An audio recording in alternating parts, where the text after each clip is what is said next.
Donc, je m'appelle Nathalie Auger. Je viens présenter de la part de Zhongcheng Luo, qui est le chercheur principal sur ce projet.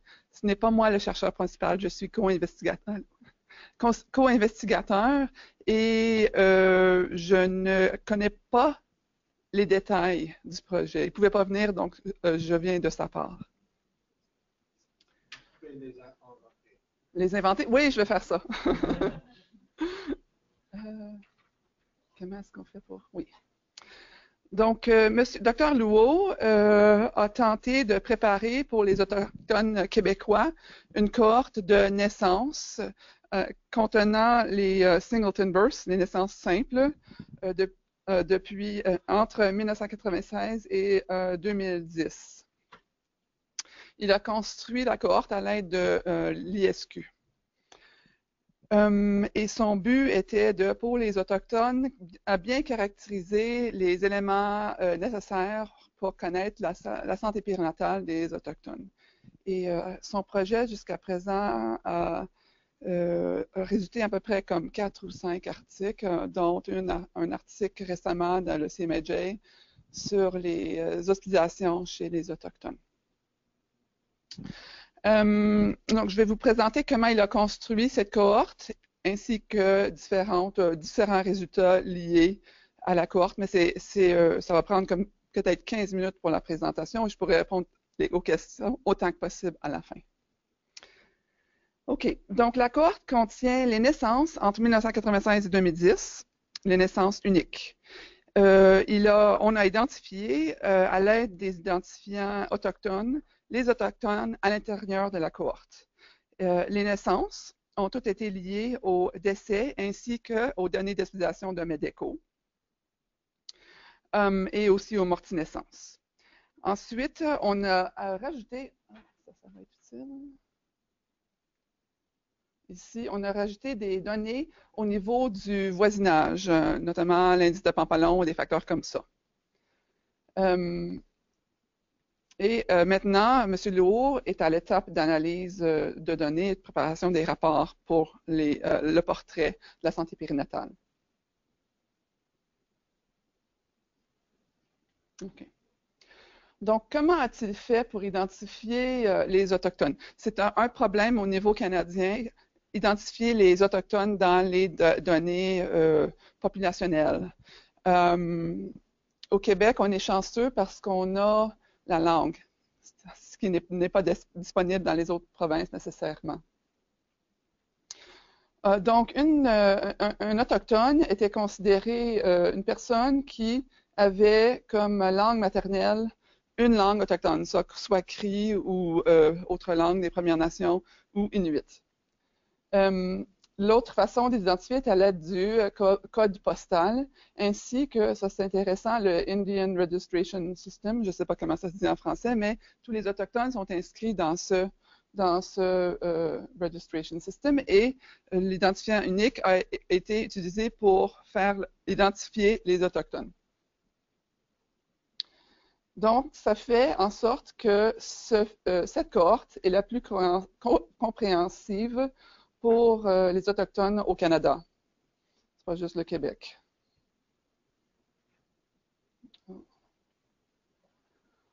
OK. Donc, la cohorte contient en ce moment, pardon, j'ai de la difficulté avec ça, je ne comprends pas comment.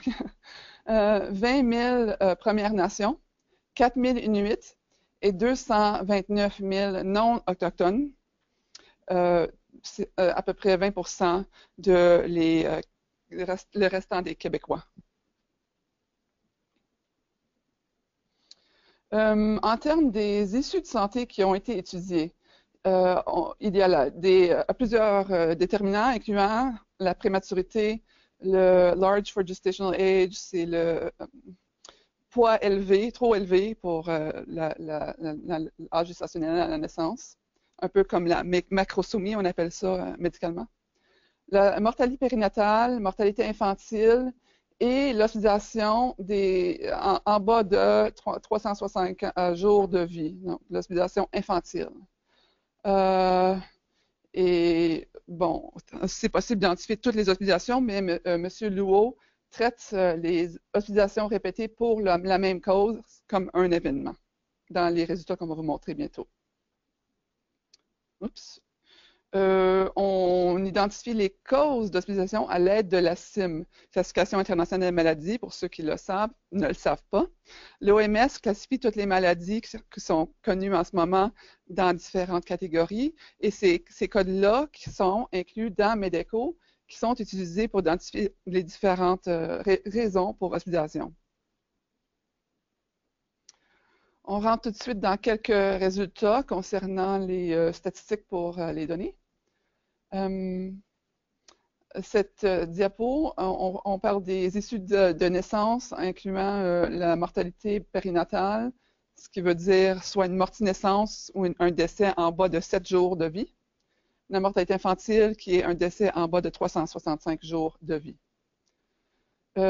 Sur l'axe X, il y a la prématurité macrosomia, les 10% des plus gros bébés, mortalité périnatale et mortalité infantile, et la prévalence ici sur l'axe Y. En jaune, les Inuits, rouge, Premières Nations, et en gris, les non-autochtones.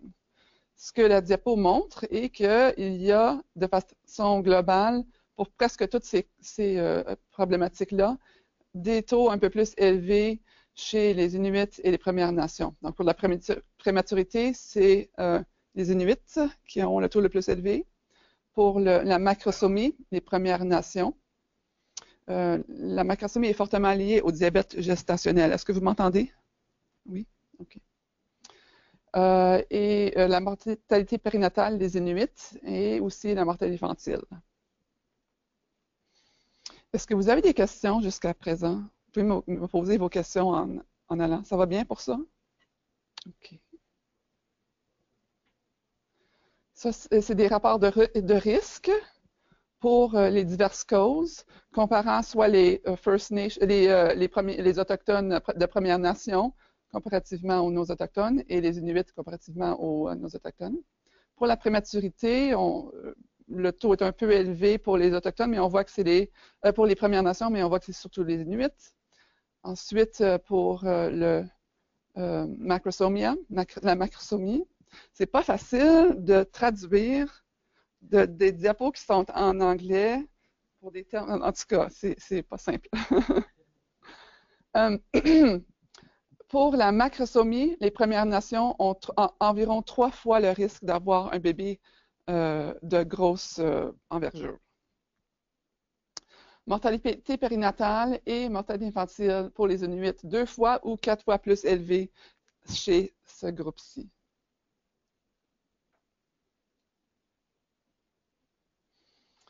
Voici quelques tendances temporelles. Donc, normalement, on aimerait que les inégalités se diminuent dans le temps ou se réduisent, mais ce que la diapo montre est que c'est relativement stable dans le temps. Donc, à la gauche, c'est les mêmes problématiques ici en bas. À gauche, c'est 1996 à 2000 en rose, et les lignes barrées, c'est 2006 à 2010.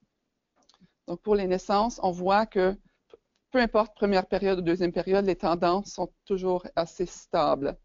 Apparemment, cette augmentation ici, pour les Inuits, dans la mortalité infantile est statistiquement significative, selon M. Lehoux.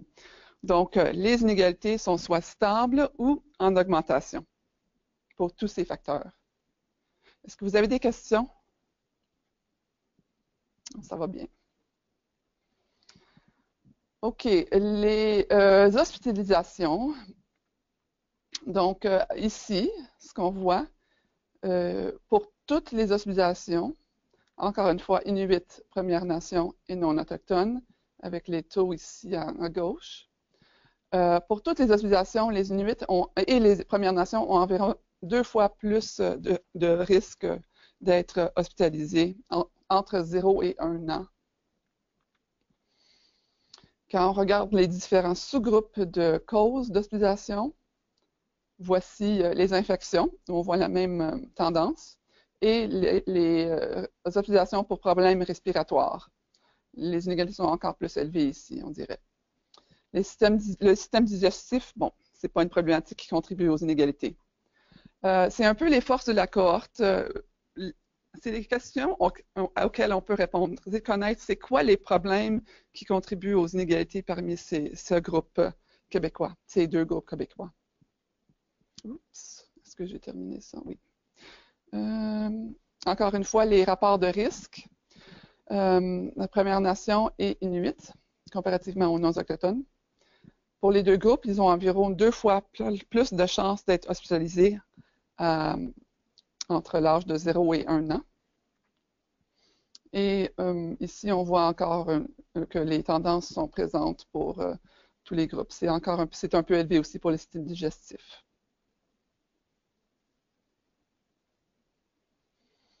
Les tendances dans le temps.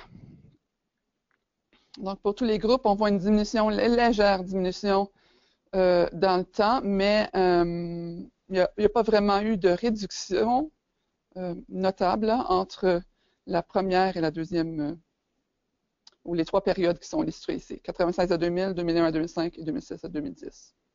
La réduction est stable pour tous les groupes, sans réduction des inégalités.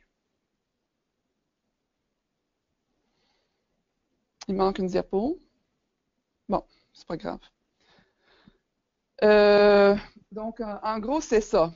La cohorte que M. Lehoux a construite contenant toutes les naissances au Québec depuis 1996 jusqu'à 2010, démontre que les inégalités sont soit persisting ou worsening, comparativement aux non-autochtones au Québec. Et bon, évidemment, ça suggère le besoin d'intervention pour améliorer la santé périnatale et la santé infantile chez les Autochtones.